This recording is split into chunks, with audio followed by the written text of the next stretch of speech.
Meena Kaushik life style में आज हम श्री केदारनाथ ज्योतिर्लिंग का वह रहस्य बता रहे हैं पौराणिक पन्नों के जरिए, जहां भगवान शिव को स्वयं महिष यानी बैल का रूप लेना पड़ा था। क्यों लेना पड़ा था और यहाँ क्या क्या चमत्कार होते हैं, और बैल का रूप भीम के सामने महाभारत काल से जुड़ी हुई यह कथा है। वह महिष के बैक जो हिस्सा है इसकी एक कहानी है। इसी रूप में वहाँ स्थापित हुए और यहाँ पर लाखों भक्तजन 6 महीने तक दर्शन करने के लिए आते हैं और 6 महीने के लिए यहाँ के कपाट बंद होते हैं और यहाँ चमत्कार होता है। 6 महीने ज्योति अपने आप प्रज्वलित होती रहती है। 400 वर्षों तक केदारनाथ बाबा का यह मंदिर बर्फ से ढका रहा और 400 वर्ष बाद भी यह पूरी तरह सुरक्षित निकला।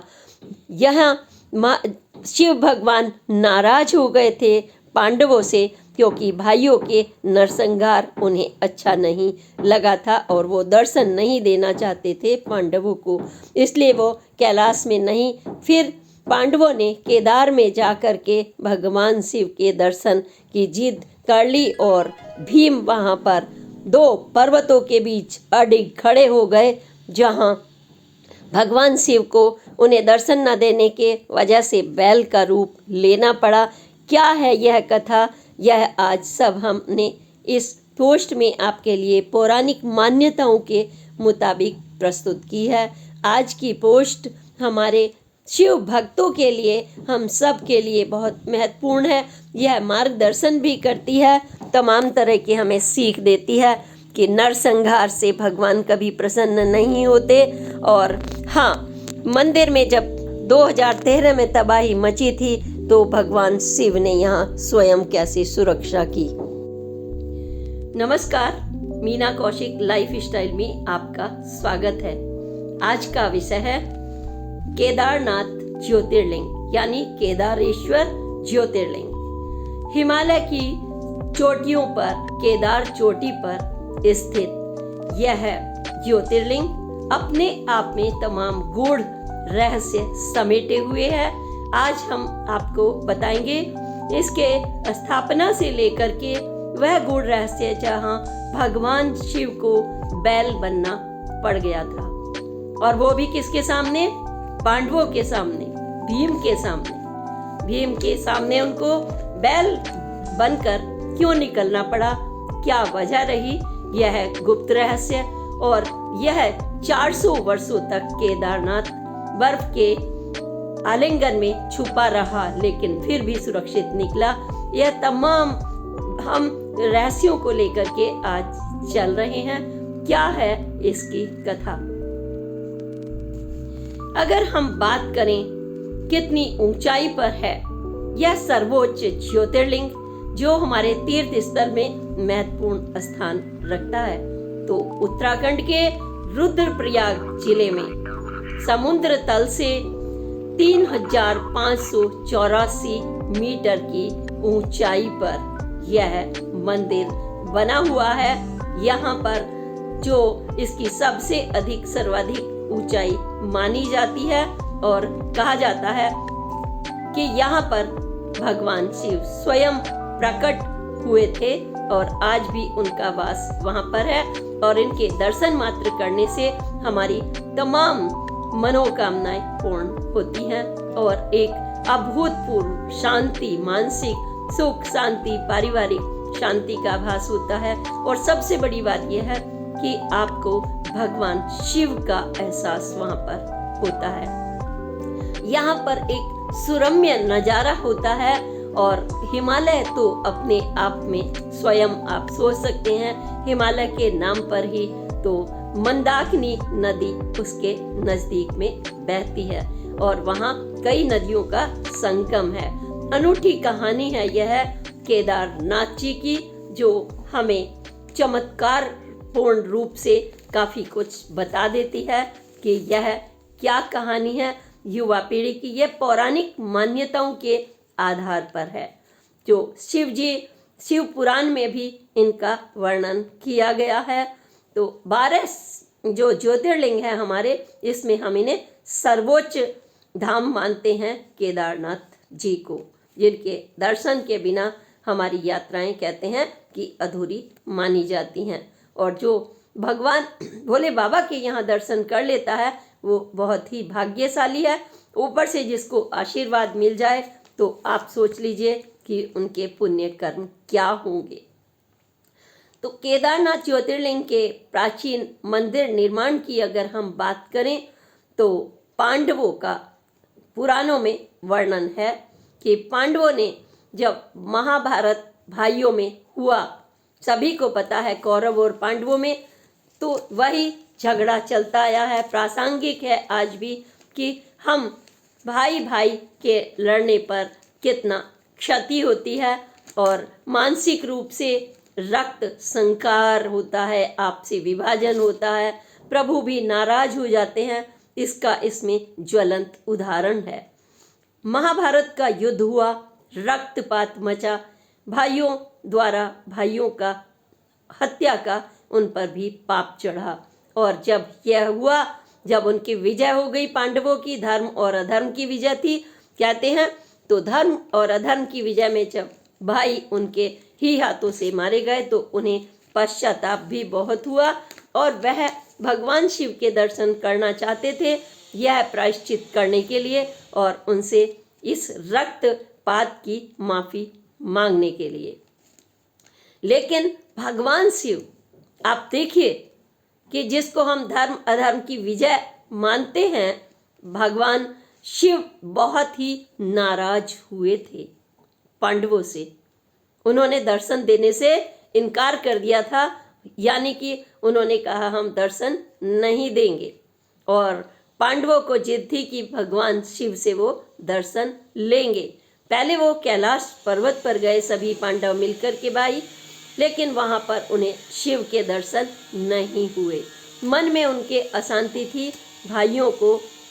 भाइयों के जो उनके ऊपर हत्या का और रक्तपात का जो अपराध उनसे हुआ उस महाभारत में, उनको भगवान शिव द्वारा ही माफ़ी चाहिए थी, ताकि उनके मन को यह शांति हो सके कि यह धर्म और अधर्म के बीच में उनसे जो भी पाप हुआ वह उसकी माफ़ी मांग सकें।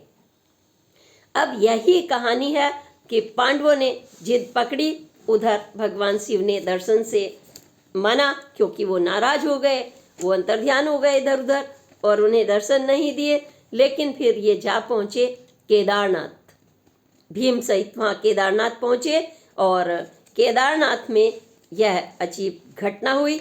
क्या हुई कि वह सोच रहे थे हम दर्शन करें, और भगवान शिव ने अपना जब देखा कि ये आ ही गए हैं तो उन्होंने महिष का रूप धारण कर लिया, बैल का, महिष का, भैंसे का मानते हैं ऐसा पुरानिक मान्यताओं में कि उन्होंने महिष का रूप भर लिया। अब उन्होंने सोचा हम तो दर्शन देंगे नहीं। इधर भीम ने दो बड़े बड़े पहाड़, जिसका नाम आज नर और नारायण नाम से जाना जाता है, भीम ने अपने बड़े बड़े, अपनी ताकतवर तो थे ही, एक पैर इस पर रख लिया और एक इस पैर पर रख लिया और वो महिष बैलों के बीच में अपना शिव जी, ताकि वो पहचान ना पाए पांडव, उन्होंने बैल का रूप धारण कर लिया। हम यही रहस्य बता रहे थे कि बैल का रूप उन्हें क्यों धारण करना पड़ा। तो भगवान शिव को भी परिस्थितियों के अनुसार कई बार ऐसी चुनौतियां आ जाती हैं कि भगवान का रूप ना धारण करके उन्हें बैल का रूप धारण करना पड़ा। इसीलिए तो कहा गया है हमारे सनातन तमाम ग्रंथों में, पुराणों में, कि भगवान शिव किसी भी रूप में आ सकते हैं। आप देवी देवता जो होते हैं वो किसी भी रूप में आपकी परीक्षा के लिए आ सकते हैं।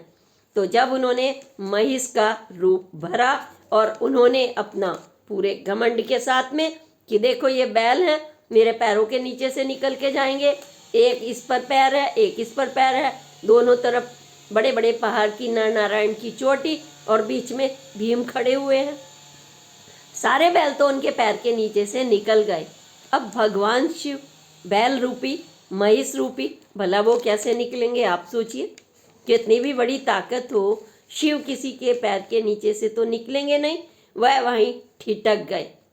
और फिर भक्त ने फिर से उन्हें नहीं पहचाना, क्योंकि जब हम ताकत का वो कर लेते हैं ना, कि ताकत या जिद पकड़ लें या तो अभिमान दिखाने लगे और कि मेरे पैर के नीचे से निकल के जाएगा कोई, तो उन्होंने जैसे ही झपट्टा मारने की कोशिश की, तो आप सोच लीजिए कि फिर भगवान को बुरा भी लगेगा। लेकिन जैसे ही उन्होंने झपट्टा मारने की बजाय उनको वो अंतर्ध्यान होने लगे बैल शिव रूपी, क्योंकि उन्होंने दर्शन नहीं देने थे। वो जैसे ही अंतर्ध्यान होने लगे नीचे, तो भीम ने फटाफट जो त्रिकोण उनका होता है महिष का ऊंचाई, वो हिस्सा ऐसे पकड़ लिया बैक साइड से, जो पिछला हिस्सा होता है पिछवाड़े से, और वो हिस्सा पकड़ लिया।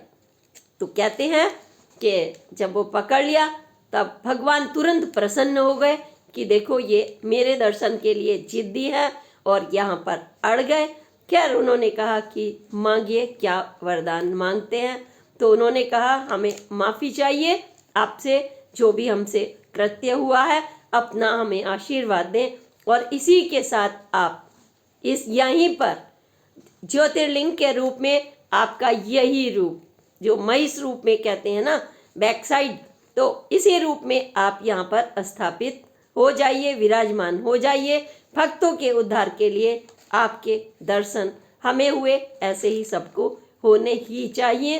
और शिव रूपी बैल जो थे जब नहीं गए और उन्होंने भीम को आशीर्वाद दे दिया, तो वो वहीं पर फिर अंतर्ध्यान भी हो गए, या क्या कर कि तथास्तु। यानी जब भक्त वहाँ पर जाएंगे तो केदारनाथ ज्योतिर्लिंग, जहाँ पर मंदिर बना बाद में, यह भी हम आपको बताते हैं कि कैसे कैसे यह फिर शिव जी ने बैल के रूप में लिया। तो अब हम स्थापना की तरफ चलते हैं कि पांडवों ने निर्माण वहाँ पर मंदिर का करा दिया, ऐसा पौराणिक कथाओं की मान्यताओं में है। और इसका कई बार जीर्णोद्धार भी हुआ, शंकराचार्य जी ने भी कराया, जन्मे जी ने कराया। और हम बता रहे हैं कि यह जो सुरम्यता है यहाँ पर आज भी, वहाँ पर नर नारायण के जो पहाड़ हैं और ज्योतिर्लिंग है, वह अब वास्तुशिल्प का इतना सुंदर और अद्भुत खजाना है। आप दर्शन करें, और जो कर चुके हैं वो हैरत में रह जाते हैं कि ग्लेशियर की चोटियों पर जहाँ चारों तरफ हिम ही हिम रहता है, 6 महीने तो वहाँ आप जा भी नहीं सकते। वहाँ पर पांडवों ने जाकर के शिव जी के दर्शन के लिए वह तप किया और पाप मुक्त होने के लिए प्रार्थना की थी, और उन्हें शिव जी को बैल का रूप भरना पड़ा था। यह तो हमने एक रहस्य आपके सामने खोला। दूसरा कहते हैं कि हिमालय केदार पर्वत पर यहाँ यह भी एक मान्यता है कि विष्णु जी के अवतार के रूप में नर और नारायण ने तपस्या की थी शिव जी के लिए, कठोर तपस्या की थी उन्होंने विष्णु जी के अवतार के रूप में। और फिर जब भगवान शिव प्रकट हुए तो उन्होंने उनसे भी वही वरदान, वही वास रहने का मांगा, और शिव प्रसन्न हुए और नर नारायण के रूप में आज भी वह दोनों पहाड़ों पर वहाँ ज्योतिर्लिंग यानी केदारनाथ धाम के रूप में उपस्थित विराजमान होते हैं, हमें दर्शन देते हैं। अपनी होने का वहाँ पर भक्ति के साथ जो भी जाता है उन्हें आशीर्वाद मिलता है, मनोकामनाएं पूरी होती हैं, रोग दोष सब समाप्त हो जाते हैं, पाप से आप मुक्ति के लिए वहाँ पर वरदान मांगते हैं। तो कहते हैं कि 1000 वर्ष पुराना ये मंदिर माना जाता है। वैसे इससे भी ज़्यादा पुरातन होने के तथ्य हैं, लेकिन जो हमारे भौगोलिक शास्त्री होते हैं और अपने अपने आधार पर तथ्य निकालते हैं, तो उनके मुताबिक यह 1000 वर्ष पुराना माना जाता है। चतुर्भुज आकार का यह मंदिर बहुत ही खूबसूरती में, यह पत्थर की बड़ी बड़ी पट्टियों से बना हुआ है। आप देखेंगे जो सजीली पट्टियां आपको दिखाई पड़ती हैं बड़ी बड़ी चट्टानों की, उनसे बना हुआ है। और गर्भगृह की सीढ़ियों की तरफ जब आप जाते हैं तो वहाँ पाली भाषा में आपको प्राचीन शिलालेख मिलेंगे। आपको कितना वहाँ पर एक अलौकिक आनंद मिलता है। एक तरफ प्रकृति का अपार खजाना, हिमालय की बड़ी केदारनाथ चोटी, और नीचे कई हमारी गंगा, सरस्वती, मंदाकिनी, इनका संगम, यह संगम। लेकिन बर्फबारी होती है, जैसा कि हमने बताया कि 6 महीने तक यहाँ पर इतनी भयंकर, वहाँ पर कोई पत्ता भी वहाँ पर ठहर नहीं सकता। जनमानस इतनी बर्फीली, पूरा ढक जाता है, वो वादियाँ, पहाड़ ही पहाड़, श्वेत हो जाता है सारा बर्फबारी से। पूरा 6 माह के लिए मंदिर के कपाट पूरे मान सम्मान, यात्रा, पूजा पाठ, 5 यहाँ के पुजारी और पुरोहित भव्यता के साथ में मंदिर के कपाट बंद करते हैं। और वहाँ पर कपाट बंद करने के साथ ही केदारनाथ धाम से और 6 महीने बाद फिर पूजा पाठ के साथ अगर आप देखें तो एक बड़ा चमत्कार वहाँ पर और भी है कि जब कपाट बंद हो जाते हैं, एक दीपक जो प्रज्वलित किया जाता है, जहाँ पर पंछी भी पर नहीं मार सकता, वहाँ 6 महीने बाद वो दीपक प्रकाशित होते हुए वहीं पर ऐसा का ऐसा ही मिलता है, और पूरी सफाई वहाँ पर एज इट इज मिलती है। और जब पांडवों के बारे में हम इससे बात करें तो 400 वर्षों तक बर्फ में पूरी तरह से यह कालखंड में यानी लुप्त हो गया था पूरी तरीके से। केदारनाथ जी पूरी तरह से वहाँ कोई दिखाई नहीं पड़ता था मंदिर, लेकिन ये ईश्वर की, शिव की अपरंपार जो है लीला है कि यहाँ पर यह मंदिर एज इट इज सुरक्षित ऐसा का ऐसा ही 400 वर्षों बाद भी मिला। जब 400 वर्षों बाद भी यही मंदिर मिले तो प्रभु की लीला है। देखिए कि नहीं तो बर्फ में, नदियों में, पहाड़ों में कुछ नहीं बचता, काल के गर्त में वहाँ कितना खो जाता है। तो इसका जीर्णोद्धार फिर कराया शंकराचार्य जी ने, जीर्णोद्धार कराया, जन्मे जैन ने कराया। और इसके साथ ही अगर हम बात करते हैं तो वहाँ पर मंदिर के पीछे शंकराचार्य की वहाँ पर समाधि भी उपस्थित है। 8वीं शताब्दी में शंकराचार्य जी ने जब नए मंदिर का निर्माण पूरी भक्ति शक्ति के साथ, और वहीं पर उनकी समाधि भी गर्भगृह में जो प्राचीन ये कहते हैं चोरबरी ग्लेशियर है, वहाँ पर मालवा के राजा भोज ने भी इनका मंदिर का उद्धार कराया था, जीर्णोद्धार। इतने तमाम चीज़ों के बारे में जब हम देखते हैं तो एक के बाद एक बैल के स्वरूप में देखा। मंदिर 400 वर्षों बाद भी सुरक्षित रहा, दीप वहाँ पर प्रज्वलित होता है। तो यह जब आपको दर्शन होंगे तो मन के द्वीप, आपके भाग्य के द्वीप प्रकाशित स्वयं ही हो जाएंगे, जब आप जैसे अद्भुत भगवान जी के वहाँ पर न सिर्फ प्रकृति की लीला बल्कि उनके दर्शन का वो करेंगे। अहोभाग्य धन, आपको लगता है कि हमारा जीवन धन्य हो गया है। 2013 का आपको त्रासदी मालूम, सबको मालूम है। जैसे 400 वर्षों तक मंदिर पहले वहाँ पर ढका रहा, तो 2013 में भी एक बादल फटने की वहाँ पर विनाश लीला हुई थी और ऐसी तबाही आ गई थी, बड़े बड़े शिलाखंड ऊपर से नीचे गिर रहे थे।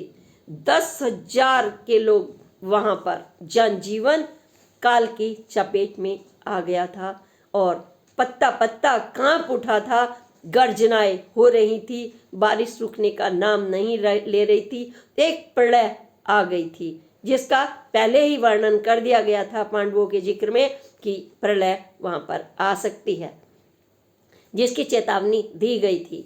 और जब यह प्रलय की तरह से तूफान, बारिश, बादल फटने की घटना घटी और अपने अपने वहाँ पर लोगों ने अपने वो भी सुनाए। राजस्थान के एक व्यक्ति ने अपनी घटना को भी दूरदर्शन पर और सोशल मीडिया पर किया था कि वह अपनी पत्नी और भाई और उनकी बीवियों के साथ वहाँ पर दर्शन के लिए गए थे और उनकी पत्नी अन्य धामों की तमाम यात्राएं कर चुकी थी और अंतिम उनका केदारनाथ धाम का यह दर्शन था।